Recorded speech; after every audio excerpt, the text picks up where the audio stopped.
The military transport ship Iron Dawn hovered above the endless red desert of Kithara. Commander Lee stood at the open cargo bay, watching Princess Nara struggle against her energy restraints. The alien princess had caused nothing but trouble since her capture 3 months ago. She had killed 2 guards, started a riot in the prison block, and nearly escaped twice. Now they were finally getting rid of her. "This is your stop, Princess," Lee said coldly. He nodded to his soldiers who dragged Nara to the edge of the bay. The hot desert air rushed in, carrying the smell of ancient dust and forgotten civilizations. Nara's silver eyes blazed with hatred as she looked at the human commander. Her blue-tinted skin showed the ritual scars of Kitharan royalty, marking her as daughter of King Varric, the alien warlord who had burned 17 human colonies before his defeat. Her long white hair whipped in the desert wind as she spat words. In her native tongue that needed no translation, "You think this is mercy?" she hissed in broken human speech. "You think leaving me here makes you better than my father?" Lee felt a small stab of guilt, but pushed it away. They couldn't execute her without causing more problems with the remaining Kitharan population. Exile was the middle ground, a way to remove the threat without creating a martyr. At least that's what the politicians back on Earth had decided. The soldiers cut her restraints and shoved a survival pack toward her. Inside were water recyclers, emergency food bars, and a basic shelter unit. Enough to keep someone alive for maybe a month if they were careful. Lee figured she would last 2 weeks at most in this wasteland. "Consider yourself lucky," Lee told her as she rubbed her wrists where the energy bonds had burned her skin. "Your father would have shown no such kindness to human prisoners." Nara stood slowly, her 7-foot frame making her tower over the human soldiers. Despite being their prisoner, she carried herself like the royalty she was born to be. She walked to the edge of the cargo bay and looked down at the desert below. Ancient stone pillars rose from the sand like the bones of dead giants, remnants of some forgotten Kitharan city. "You make a mistake today," she said quietly, her voice carrying clearly over the engine noise. "You think you end a threat by leaving me here, but you only create something worse." Lee almost laughed. What could one exiled princess do in the middle of nowhere? The nearest settlement was 3,000 kilometers away across hostile terrain. Even if she somehow survived, she would be alone, powerless, forgotten.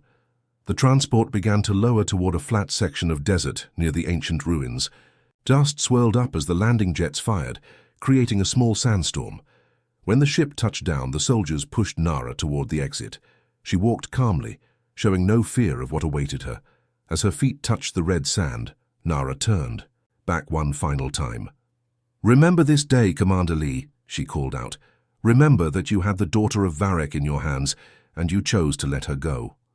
The cargo bay sealed shut, and the transport lifted off. Through the small porthole, Lee watched the lone figure grow smaller as they climbed into the orange sky. Princess Nara stood motionless among the ancient stones, her survival pack at her feet, staring up at the departing ship. Lee turned away from the window, already putting the exile out of his mind. He had more important things to worry about than one abandoned alien princess. The war was over, and humanity had won. What happened to Nara now was no longer his concern, but as the ship disappeared into the clouds, something stirred in the ancient ruins around the princess. The stone pillars began to glow faintly, responding to her presence in ways the humans could never have imagined. The first week nearly killed her. Nara's water recycler broke on the 3rd day, forcing her to dig for moisture beneath the ancient stone pillars. Her hands bled from clawing at the hard-packed sand, but she found small pockets of water trapped in underground chambers. The emergency food bars tasted like cardboard mixed with metal, but they kept her alive. By the 2nd week, she had learned to read the desert's moods. The morning winds carried moisture from distant mountains, so she spread her torn clothing to catch the precious droplets. At midday, when the twin suns blazed overhead, she retreated deep into the stone ruins where ancient builders had carved cooling channels into the rock. The evenings brought sandstorms that could strip flesh from bone, but also revealed hidden passages when the wind cleared away centuries of accumulated dust. It was during one of these storms that Nara made her first real discovery. Seeking shelter from the howling wind, she squeezed through a narrow crack between 2 massive pillars. Inside, she found herself in a circular chamber that had been sealed for thousands of years. Strange symbols covered the walls, glowing faintly with their own inner light. Her breath caught in her throat. These were the old markings, the sacred script of her people from before the Great War that had scattered them across the galaxy. As a princess, she had been forced to memorize these ancient texts, though she had never expected to see them carved into living stone. The symbols told a story of her ancestors' glory days, when Kitharan ships had sailed between stars like islands, in an endless ocean. But there was more than just history here.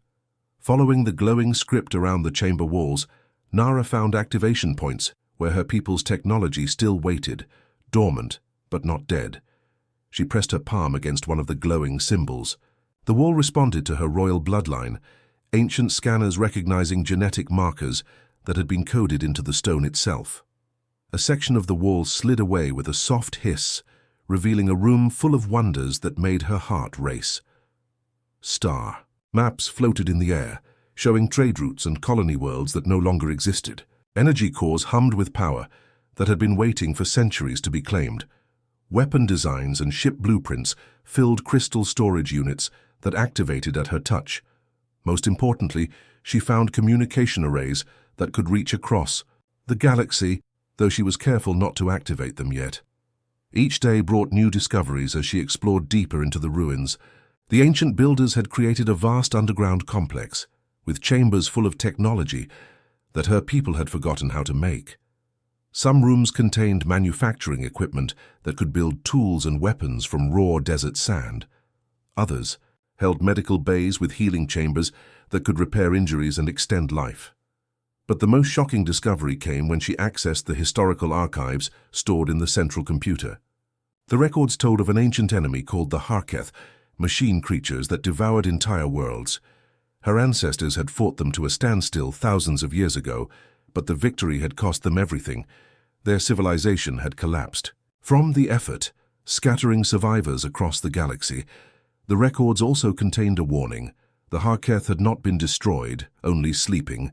They would return when the galaxy had grown fat and comfortable again, when people had forgotten the old wars and let their guard down.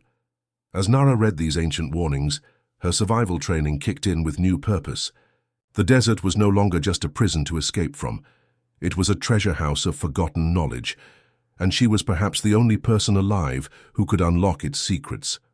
The humans thought they had abandoned her to die, but they had actually given her the greatest gift imaginable. The deepest chamber of the temple held secrets that chilled Nara's blood. She had been exploring the underground complex for 2 months, growing stronger and more skilled with each passing day. The ancient technology had become her teacher, showing her how to repair equipment and access data files that had been sealed for millennia. But nothing had prepared her for what she found in the vault beneath the central spire. The recording crystal activated the moment she touched it. Suddenly, the dark chamber filled with ghostly images of her ancestors, locked in desperate battle. She watched in horror as massive mechanical ships descended from space like locusts, covering entire worlds in darkness. The enemy moved with perfect coordination, billions of machine soldiers working as one mind to strip planets bare of all life. The Harketh. Even the name made her skin crawl as she listened to the ancient recordings. They were not like other races that fought for territory or resources. These machines existed only to consume, turning everything they touched into more of themselves. Worlds that had taken millions of years to develop life were reduced to empty husks in mere days. Her ancestor, Queen Zilara's voice echoed through the chamber, describing battles that had raged across dozens of star systems. The Kitharan fleet had been the largest in the galaxy then, with weapons that could crack moons and shields that deflected entire suns. Yet they had barely managed to stop the machine swarm, and only by sacrificing most of their civilization in the process. The final recording showed the aftermath. Kitharan worlds lay in ruins, their populations scattered to distant corners of the galaxy. The great fleets were gone, the manufacturing worlds were dead, and the survivors were forced to start over with nothing. But they had won, or so they thought. The Harketh had been pushed back into the dark spaces between galaxies, where they would sleep and rebuild their strength. The crystal's warning was clear. The machines would return when organic life had grown comfortable again, when the galaxy had forgotten the old wars and become soft. The signs would be subtle at first: isolated attacks on remote colonies, strange disappearances in deep space, reports of ghost ships that appeared and vanished without explanation. As the ancient recording faded, Nara felt ice form in her stomach. She rushed to the communication array she had been carefully avoiding, finally ready to risk detection, to learn what was happening in the wider galaxy.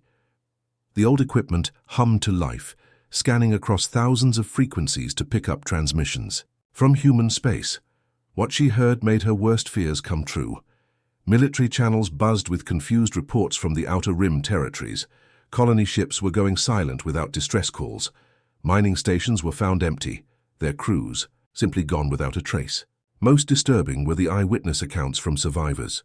Stories of geometric ships that moved in perfect formation, mechanical soldiers that felt no pain or fear. Admiral Kim's voice cut through the static from the human fleet command center. "We're seeing coordinated attacks across 7 sectors. The enemy isn't using any technology we recognize. Their ships self-repair during battle, and they seem to learn from our tactics in real time." Captain Yoon's response carried barely controlled panic. "Sir, the Omega colony just went dark. That's 50,000 people who just stopped transmitting. No explosion, no battle damage. They're just gone." Nara listened to hour after hour of similar reports. The pattern was exactly what the ancient records had predicted. The Harketh were testing human defenses, learning their weaknesses, preparing for the main assault. The attacks were still small, hitting isolated targets that the humans dismissed as pirate raids or equipment failures. But Nara knew better. She had seen the recordings of how the machines operated. First came the scouts, gathering information and taking small bites. Then came the harvesters, clearing away resistance in key locations. Finally came the swarm itself, billions of machines that would sweep across human space like a plague. The worst part was that humanity had no idea what they were facing. Their military leaders were trying to fight the Harketh like they were just another alien race with ships and soldiers. They didn't understand that they were fighting something that had devoured civilizations far more advanced than theirs. As she listened to the increasingly desperate transmissions, Nara realized the terrible irony of her situation.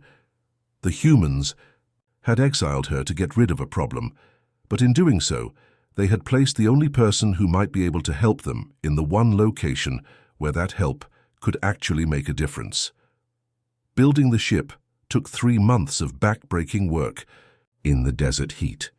Nara had found manufacturing bays deep in the temple complex, ancient machines that could shape metal and crystal into any form she desired.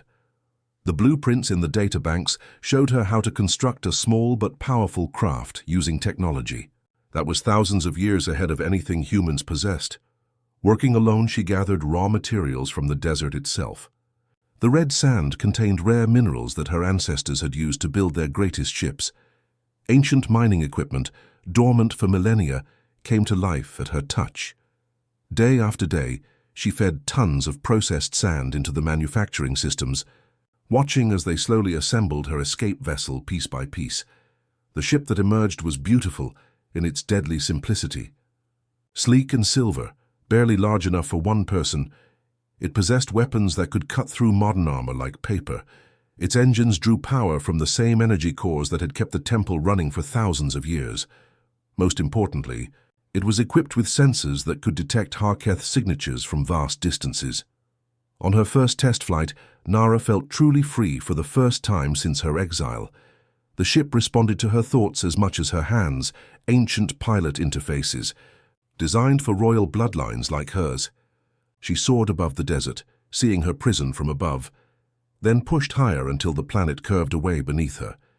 She was practicing combat maneuvers in the outer atmosphere when her sensors picked up the distress signal. A human transport ship was broadcasting on all frequencies, its captain's voice tight with barely controlled terror. "This is the Soul's Hope requesting immediate assistance. We are under attack by unknown vessels. Repeat, we are under attack and have civilians aboard, including children. Can anyone hear this?" Nara almost ignored the call. These were the same humans who had left her to die in the desert. Why should she risk her life to save them? But as She listened to the transmission. She heard something that made her pause. In the background, behind the captain's desperate pleas, she could hear children crying. Her royal training kicked in before her anger could stop her. The ancient codes of her people were clear. Royalty existed to protect the innocent, regardless of their species. She had been taught these lessons since childhood, and even her hatred of humanity couldn't overcome them completely. The Soul's Hope was a massive civilian transport designed to carry colonist families to new worlds. According to the distress signal, it held over 8,000 people fleeing the machine attacks on the Rim territories. Now it was trapped in an asteroid field with 3 Harketh scout ships closing in like mechanical sharks. Nara arrived just as the enemy began their attack. The Harketh vessels were exactly as the ancient records described, geometric and cold, moving with perfect coordination as they carved through the transport's outer hull. Their weapons were surgical, designed to disable rather than destroy. They wanted the humans alive for whatever horrible purpose the machines had planned. The scout ships never saw her coming. Nara's vessel was too small and too advanced for their sensors to track properly. She struck like lightning, her weapons tearing through their hulls before they could react. Ancient Kitharan technology proved its worth, as energy beams that had been designed to fight these very enemies found their targets with devastating precision. The first scout ship exploded in a brilliant flash of light. The second tried to run, but Nara's ship was faster. She caught it at the edge of the asteroid field and reduced it to scrap metal with a single focused blast. The third scout managed to get off a distress signal before she destroyed it, but by then it was too late to matter. The Soul's Hope was badly damaged, but still intact. Nara could hear Captain Han broadcasting his confused thanks to their mysterious savior, but she didn't respond. Instead, she used the ancient temple's communication arrays to send a single message to the transport's navigation system, a safe route through the asteroid field that would take them away from this dangerous area. Then she was gone, vanishing into the dark between the asteroids before the human sensors could get a clear reading on her ship. Let them wonder who had saved them. She had done her duty to the innocent, but she wasn't ready to reveal herself to the people who had abandoned her. Captain Park stood in the war room aboard the flagship New Soul, staring at a holographic map that showed too much red. Each crimson dot represented a human colony that had gone silent in the past month. The attacks were getting bolder, more coordinated. Whatever was hitting their outer territories was learning from each encounter, adapting its tactics faster than human commanders could respond. "Sir, we have another report from the Kepler sector," Lieutenant Choi announced, his voice strained from weeks of delivering bad news. "The mining station at Epsilon 7 stopped transmitting 3 hours ago. That's the 5th facility this week." Park rubbed his tired eyes. He had been commanding defensive operations for 6 months now, ever since the strange attacks began. At first, military command had thought they were dealing with pirates or maybe insurgent aliens from the old war, but the enemy's technology was unlike anything they had encountered before.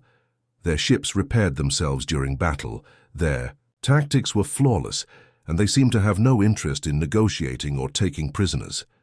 "Any word from the patrol ships we sent to investigate?" Park asked. "The Busan and Daegu reached the sector 2 hours ago. They found the station completely stripped clean, sir. Not just the crew, everything. Equipment, hull plating, even the reactor core. It's like something consumed the entire facility." The captain felt ice form in his stomach. This was the same pattern they had seen at 17 other locations. Whatever was doing this wasn't just destroying human installations. It was harvesting them, taking everything useful and leaving behind empty shells floating in space. "There is some good news, sir," Choi continued, pulling up a new file on his tablet. "We're getting reports of someone fighting back against these attacks. A single ship has been spotted engaging the enemy forces at 3 different locations." Park leaned forward with interest. "One ship? Against the kind of forces that have been tearing through our defenses?" "Yes, sir." The encounters were brief, but survivors describe a small silver vessel with weapons technology they've never seen before. According to the Soul's Hope, this mysterious ship single-handedly destroyed 3 enemy craft that had them trapped in an asteroid field. The captain studied the tactical reports flowing across his screen. In each case, the unknown vessel had appeared just as human ships were about to be overwhelmed, struck with devastating precision, then vanished before anyone could make contact. The attack patterns were unlike anything in human military doctrine. Too precise, too efficient, almost artistic in their execution. "Do we have any visual confirmation of this ship?" Park asked. Choi hesitated. "We do, sir. The Soul's Hope managed to get some long-range scanner readings before their mysterious savior disappeared. The computer analysis just came back, the HA." Lieutenant transferred the data to the main holographic display. Park watched as the scanner readings were processed and enhanced, revealing the sleek lines of the alien vessel. But it was the final image that made his blood run cold. There, in the cockpit of the mysterious ship, enhanced by computer analysis of reflected light through the transparent canopy, was a face he recognized, silver eyes that burned with intelligence and fury, blue-tinted skin marked with the ritual scars of Kitharan royalty, long white hair that seemed to flow like liquid starlight. Princess Nara, the daughter of King Varric, the alien warlord they had defeated in the war. The same princess that Park had personally supervised the exile of 8 months ago. The shame hit him like a physical blow. He remembered that day clearly, how they had dumped her on that desert world with minimal supplies, telling themselves it was mercy. He had watched through the transport's cameras as she stood alone among those ancient ruins, defiant even in abandonment. They had left her there to die, and everyone knew it. Now she was out there fighting the same enemy that was systematically destroying human colonies. The daughter of their greatest enemy had become their secret protector, and she was doing it alone. Park thought about the reports coming in from across human space. Families fleeing in terror, colonies going silent without a trace, military commanders desperately trying to fight an enemy they didn't understand, and somewhere in the darkness between the stars, the princess they had abandoned was the only thing standing between humanity and complete annihilation. "Sir?" Choi was looking at him with concern. "Do you recognize the pilot?" Park stared at Nara's image for a long moment, remembering her final words to Commander Lee before their transport had lifted off. She had warned them that abandoning her was a mistake, that they were creating something worse than what they were trying to eliminate. She had been right. The trap was perfect. Captain Park realized it too late, as his fleet dropped out of hyperspace into what should have been empty void near the Centauri system. Instead, they found themselves facing the largest enemy vessel any human had ever seen. The Harketh mothership stretched for kilometers in every direction, its geometric hull bristling with weapons that could vaporize entire planets. "All ships, evasive maneuvers," Park shouted into his communicator, but he knew it was hopeless. The enemy had positioned smaller craft in a perfect sphere around their arrival point. His 12 ships were caught like fish in a net, with nowhere to run and no way to fight something that massive. The mothership's weapons began to charge, energy building in patterns that hurt to look at directly. Park had read the reports from other battles. These machines didn't just destroy their enemies. They dissected them, taking apart ships piece by piece to study human technology and tactics. His crews would be kept alive during the process, conscious and aware as their vessels were consumed around them. "Captain, we're receiving targeting locks from 47 different weapon systems," reported Commander Kim from the tactical station. "Even if we dump all power to shields, we won't last 30 seconds. Park felt the weight of failure crushing down on him. 3,000 crew members under his command, and he had led them straight into a death trap. The irony wasn't lost on him. He was about to die fighting an enemy that the princess he had abandoned had been warning them about for months. That's when she appeared. The silver ship materialized between Park's fleet and the massive mothership like a ghost made solid. It was impossibly small compared to the mechanical giant, barely the size of a human fighter craft. But as Park watched in amazement, it began to dance. There was no other word for what he was seeing. The alien vessel moved through space with an elegance that defied physics, weaving between energy beams that should have vaporized it instantly. Its weapons fired in precise bursts, each shot finding critical systems on the mothership's hull. What had seemed like an impenetrable fortress suddenly began to show cracks. "Unknown vessel, identify yourself," Park broadcasted on all frequencies, though he already knew who was piloting that ship. The response came in a voice he recognized, speaking perfect human language with only the slightest accent. "Captain Park, this is Princess Nara of the Royal House of Kythera. I suggest you move your fleet to coordinates I'm transmitting now. You have exactly 90 seconds before this. Mothership adapts to my attack patterns." Park stared at his communication panel in shock. After 8 months of silence, the princess was finally speaking to them directly. And she was saving their lives. "All ships, follow the princess's coordinates immediately," he ordered. His fleet moved as one, following the navigation data that appeared on their screens. The route seemed impossible, threading between the mothership's weapons and through gaps in the enemy formation that looked too narrow for their large vessels. But Nara had calculated everything perfectly. As Park's ships escaped the trap, her vessel delivered one final devastating attack that sent the mothership reeling backward, its hull cracked and bleeding atmosphere into space. Then she was gone, vanishing into hyperspace before the smaller, enemy craft could surround her. Park's fleet found itself in empty space, alive when they should have been dead. The communication channel crackled to life again. "Captain Park, we need to talk." 2 hours later, Park sat alone in his private quarters, staring at the holographic image of Princess Nara that filled half his room. She looked older than when they had exiled her, harder somehow, but her silver eyes still burned with the same intelligence and fury he remembered. "You want to discuss an alliance," she said without preamble.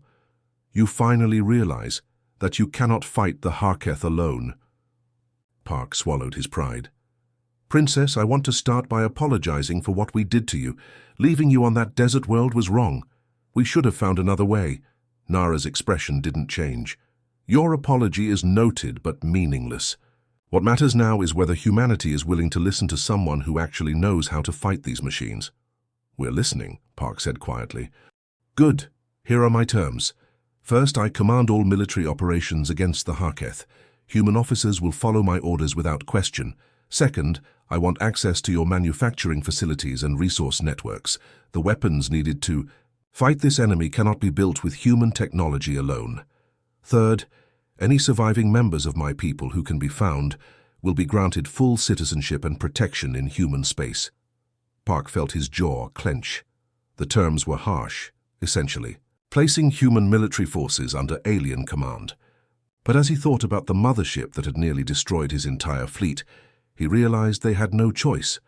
"And if we refuse?" he asked. Nara's smile was cold as winter stars. "Then you die. All of you. The Harketh will consume every human world within 6 months, and I will find somewhere else to make my stand." The meeting took place on a neutral space station at the edge of human territory. Captain Park had expected to discuss military strategy and resource allocation. What he found instead changed everything he thought he knew about the galaxy. Princess Nara stood before a massive holographic star map, her fingers dancing across control surfaces that responded to her touch alone. The display showed thousands of star systems, but certain ones pulsed with a soft blue light that seemed to call attention to themselves. "Your astronomers have been wondering about these systems for decades," Nara said, highlighting one of the glowing points. "They register energy signatures that don't match any known stellar phenomena. Your scientists call them gravitational anomalies because they can't explain what they're seeing." Park studied the map carefully. He recognized several of the marked systems. They were scattered throughout human space and beyond, seemingly random in their placement. What are they really? Weapons. The greatest weapons my ancestors ever built, hidden in plain sight for thousands of years. Nara's voice carried a weight of ancient pride mixed with terrible responsibility. "When the Harketh first invaded, my people knew they couldn't win through conventional warfare alone. So they built something that could destroy entire machine, fleets in a single strike." She manipulated the display, showing Park detailed scans of what looked like ordinary planets and moons. But as the images enhanced, he could see the truth. Vast mechanical structures were buried beneath the surfaces, networks of energy conduits and focusing crystals that spanned entire continents. "Planet killers?" Park asked, his voice barely a whisper. World protectors, Nara corrected. Each one. Gas keyed to my bloodline, designed to activate only when a member of the royal family gives the command. My ancestors scattered them across the galaxy before the final battle, hoping that someday their descendants would be able to use them when the machines returned. Park felt a chill run down his spine. How many are there? 47 active sites within range of current Harketh positions, each one capable of generating an energy pulse that can reach across multiple star systems. Nara's expression was grim. But activating them requires more than just royal blood. It demands a price that nearly destroyed my people the last time. She showed him recordings from the ancient archives, images of Kitharan rulers standing before massive control pedestals as energy flowed through their bodies. Park watched in horror as the process aged them decades in moments, their life force being channeled into weapons of unimaginable power. The last time these weapons were used, it killed every member of the royal family, except for the youngest children, Nara explained. My ancestors saved the galaxy by sacrificing themselves. Now I may have to do the same thing. Park stared at her, finally understanding the true weight of what they were discussing. You're talking about suicide. I'm talking about duty. Nara's silver eyes met his without flinching. But I cannot do this alone. The weapons require massive energy input to charge properly. Your industrial worlds will need to focus their entire output on building the power transmission networks. Every human ship will need to be refitted with Kitharan energy cores. Most importantly, we need to find any surviving members of my people who might be able to share the burden. The next 3 weeks became a desperate race against time. Park found himself commanding joint human Kitharan task forces, something that would have been unthinkable just months before. Nara's knowledge of ancient technology, combined with human industrial capacity, proved to be a devastating combination. They found 12 surviving Kitharan settlements scattered across the Outer Rim, refugees who had been hiding since the end of the war. Most were civilians, but 3 carried enough royal blood to help activate the ancient weapons. Park watched as former enemies worked side by side, human engineers learning to integrate alien technology into their ships and installations. The hardest part was convincing the human military command to accept the plan. Admiral Chang spent hours arguing with Park over secure channels, unwilling to believe that their salvation lay in trusting the daughter of their greatest enemy. You're asking me to place the entire human defense fleet under alien command, Chang said during one particularly heated discussion. What guarantee do we have that this isn't some elaborate revenge plot? Park thought about the princess, working 18-hour days to prepare defenses for worlds that had tried to execute her. Sir, if she wanted revenge, she could have let the Harketh finish us months ago. Instead, she's preparing to die to save us. The breakthrough came when Nara successfully activated the first weapon site, a small installation hidden inside an asteroid near the Vega system. The energy pulse it generated was visible from 3 star systems away, a column of blue light that tore through space itself. More importantly, it completely destroyed a Harketh scouting fleet that had been approaching the area. Suddenly, every human leader wanted to know more about the ancient weapons. Park found himself shuttling between meetings with politicians and admirals, all asking the same question: could they really win this war? As the final preparations began, Park realized that success would change everything. Humanity would survive, but they would owe their existence to the princess they had once tried to destroy. The Harketh Armada filled Earth's sky like a mechanical plague. Captain Park had seen enemy fleets before, but nothing compared to this. Thousands of geometric ships moved in perfect formation, their hulls reflecting the blue glow of Earth's oceans below. At the center of the formation, a massive command vessel the size of a small moon coordinated the attack with machine precision. Park stood on the bridge of his flagship, watching the combined human Kitharan fleet take defensive positions around Earth's orbital stations. 2 months of desperate preparation had led to this moment. Every human ship had been retrofitted with alien technology. Ancient weapons that had slept for millennia were now charging with deadly energy. But even with all their preparations, they were still outnumbered 50 to 1. "Princess, are you in position?" Park spoke into his communicator, his voice steady despite the fear growing in his chest. Nara's reply came from the lunar surface, where she stood inside an ancient control chamber that had been hidden beneath the moon's crust for thousands of years. "The weapon is charging, Captain. I need 10 more minutes to reach full power. 10 minutes. Park looked at his tactical display and felt his heart sink. The Harketh fleet was already launching attack formations, streams of smaller craft, poured from the larger ships like metallic insects, their weapons glowing with lethal energy. In 10 minutes, half the human fleet would be scrap metal floating in space. "All ships, engage the enemy," Park ordered. "Buy the Princess every second you can." The battle erupted across the solar system. Human destroyers fired their upgraded weapons into the mechanical swarm, each shot powered by energy cores that Nara had taught them to build. The ancient technology proved its worth as beams of pure force tore through enemy hulls that had seemed invincible just months before. But the machines adapted quickly. Park watched in horror as the Harketh ships began to shift their formations, their hulls reconfiguring to deflect the new weapons. What had been devastating attacks moments before now barely scratched their armor. "Captain, we're losing ships faster than we can count," reported Commander Kim, his voice tight with stress. "The Inshan and Daejeon are gone.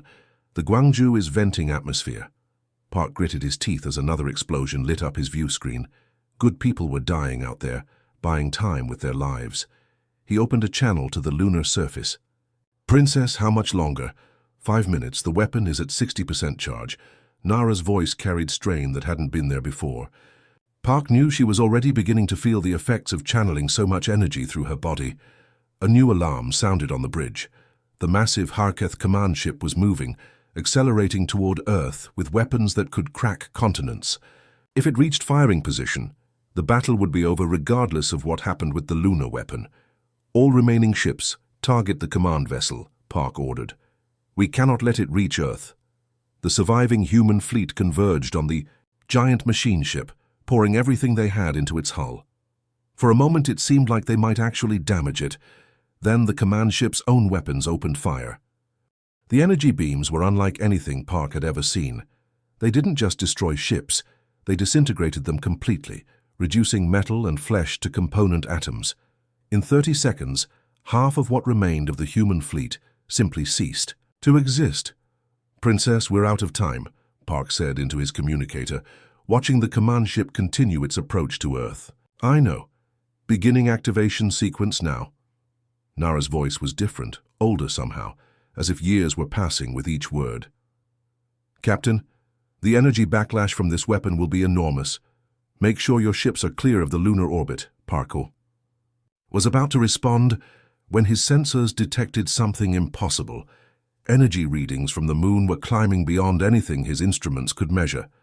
The ancient weapon was drawing power not just from its own systems, but from Nara herself, using her life force to bridge the gap between what was needed and what was available.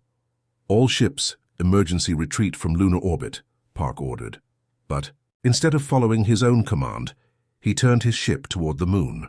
If the princess was going to sacrifice herself to save humanity, the least he could do was be there with her.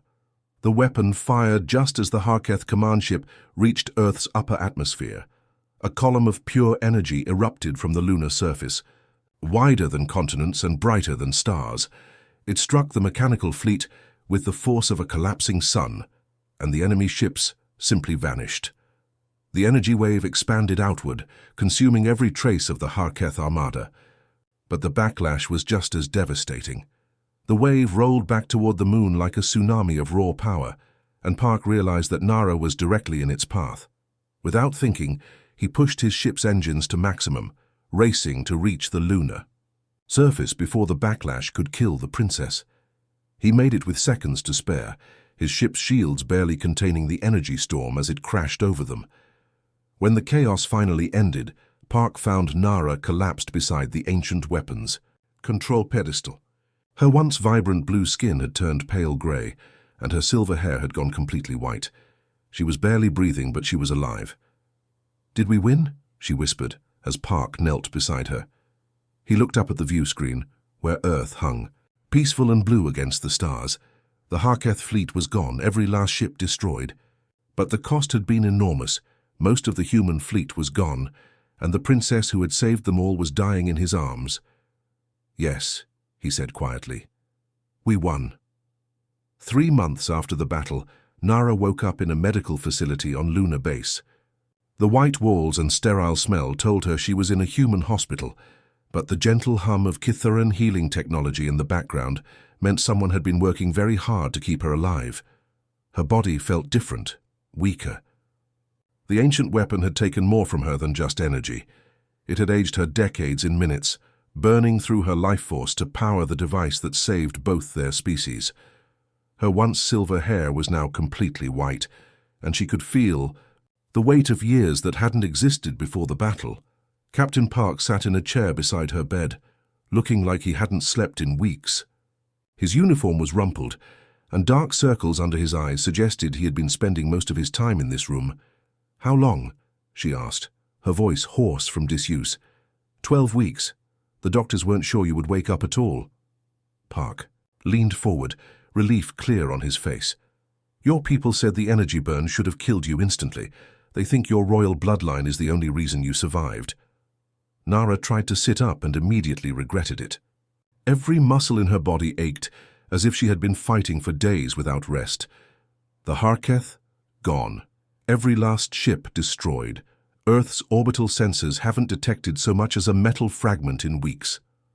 Park's expression grew more serious. "But we paid a heavy price. We lost 60% of the combined fleet. Thousands of good people died in that battle." Through the window, Nara could see something that surprised her.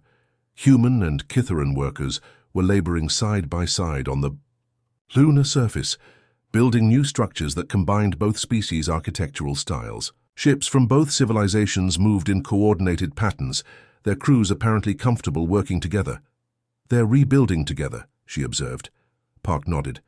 "It started right after the battle, when people saw what we could accomplish. By combining our technologies and knowledge, the old hatred just seemed pointless. We're stronger together than we ever were apart." Over the following weeks, as Nara recovered her strength, she learned just how much had changed. The remnants of both fleets had merged into a single command structure. Human industrial capacity was being used to build ships designed with Kitharan technology. Most remarkably, survivors from both species were choosing to settle together on colony worlds, creating mixed communities that would have been unthinkable during the war. The formal ceremony took place in the Great Assembly Hall on Earth's orbital, Station Alpha Prime. Representatives from every surviving human world sat alongside the scattered Kitharan clans that had emerged from hiding after the battle. At the center of the hall, a new flag displayed symbols from both civilizations, showing two species that had learned to see beyond their differences. Captain Park stood before the assembled delegates, his dress uniform bearing insignia that marked him as Supreme Admiral of the combined fleet. But today he wasn't here as a military commander. He was here to acknowledge a debt that could never be fully repaid. "Princess Nara of the Royal House of Kithara," he began, his voice carrying clearly through the hall. "On behalf of humanity, I formally apologize for the injustice of your exile. We abandoned you on a desert world to die, believing we were ridding ourselves of a problem. Instead, we were abandoning the person who would ultimately save us all." The hall was completely silent as Park continued. "Your father may have been our enemy, but you chose to be our protector. When you could have let the Harketh destroy us, you risked everything to save our people. When we had no right to ask for your help, you gave it anyway. Humanity owes you a debt that can never be repaid." Nara stood slowly, still feeling the effects of her sacrifice, but determined to face this moment with the dignity her position demanded. "Captain Park, your apology is accepted, but we are not here today to discuss the past. We are here to build a future." She turned to address the full assembly, her voice growing stronger with each word. "The Harketh invasion taught us that the galaxy is vast and dangerous. Alone, both our species were vulnerable. Together, we are something new, something stronger than either could be separately." The vote was unanimous. Princess Nara was crowned Queen of the Terran-Kitharan Alliance, ruler of a civilization that spanned hundreds of worlds and millions of souls. But as she accepted the crown, a simple circlet that combined human metal with Kitharan crystal, she made it clear that this was not about forgiveness.